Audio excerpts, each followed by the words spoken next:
Bumuno po ako ng 31 years. Nakapat po ako rito. Yung sumak po sa akin yan. Ito yan, opera ko. Tapos ito yung mga sak ko sa kanya. Dito. Ito, Ito. kilikili. Sa itong puso. Tama ka din dito. Tama rin ako.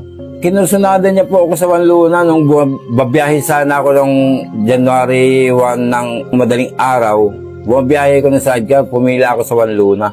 Bigla pong dumating yung lalaki. Sabi sa akin, tapos ka na, Obit.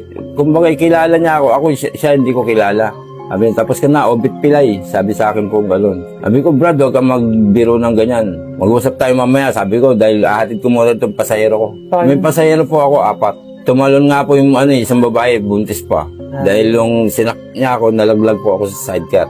Yun po ang pangyayari. Tapos nakaganti lang po ako, December din po, 1991. Bali sukob sa taon, buwan lang, nagpagaling lang muna ako.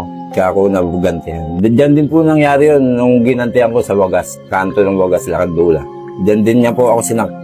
Ano daw rason kung bakit nga? Kursunada niya ako kasi mayroon siyang hawak-hawak na solin eh. Sabi sa akin, Obet, tapos ka na.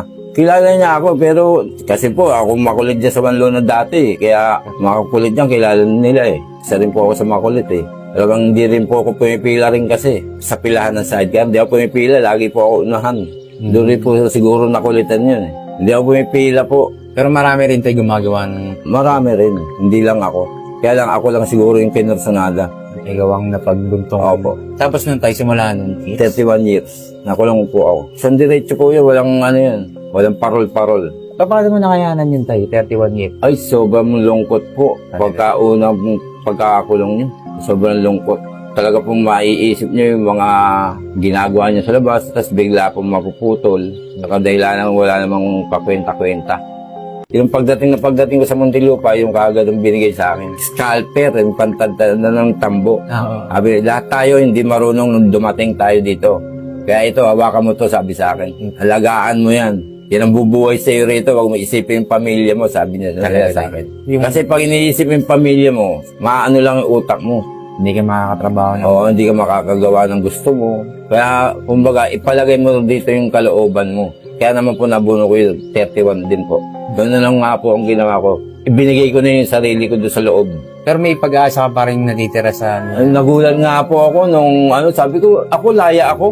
Ako hindi ako naniniwala, live pa nga ako eh. Tinawagan po ako sa opisina. Sabi kasi yung pagka ganung papel po na may mga kulay-kulay, sabi nila, interview yan, laya yan, sabi sa akin. Sabi ko, bakit ako laya? Live ako. Basta nakaka-30 ka na, may posibilidad ka na ng palayain. Masaya po ako nung sinabihan akong interviewin para sa paglaya. Talagang hindi po ako nakakain nung kasi kinabukasan pa yung interview eh. Hapon po binigay, hindi po ako nakakain nun. Hindi po ako gano'n nakatulog. Kasi po talagang kakaiba rin po mararamdaman mong saya eh. Laya eh. Hinintay ko mag-umaga na kaagad. Ano na yung mga iniisip nyo ng mga oras na yun na...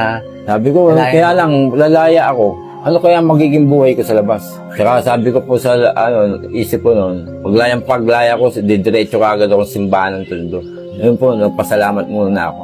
Sa mga bata naman na ayaw makulong pero makulit dito sa labas, ang maipapayo ko lang sa inyo, sumunod na lang muna kayo sa mga magulang nyo. Huwag nyo muna susuwayin. Napakahirap po kaya sa loob. Minsan po, yung mamanis-manis na yung kinakain nyo, yung talagang malata eh. Talagang hindi nyo rin po didibdibin yung hindi nyo sisikmurahin yung kakainin. Kaya may papayo ko sa inyo, magpakatino, mag-aral, para hindi kayo dumanas ng mga dinanas namin. Marami kayo nasasaksihan pa dyan ng mga makukulit. Marami pa po kaso sabi ko na lang po sa sarili ko, gusto siguro na itong danasin din makulong. Pero mas maganda rin siguro danasin na ito para malaman niya rin yung kakulitan niya eh. Kasi pababayaan ka po doon sa Muntinlupa pag makulit ka, susuportahan yung kulit mo. Pagka hindi mo na ibigay yung sinasabi mong kulit, wala, itatapong ka ron. Kulit titi ka lang pala eh. Kulit bata ka lang. O, wag ka rito, hindi ka pwede rito.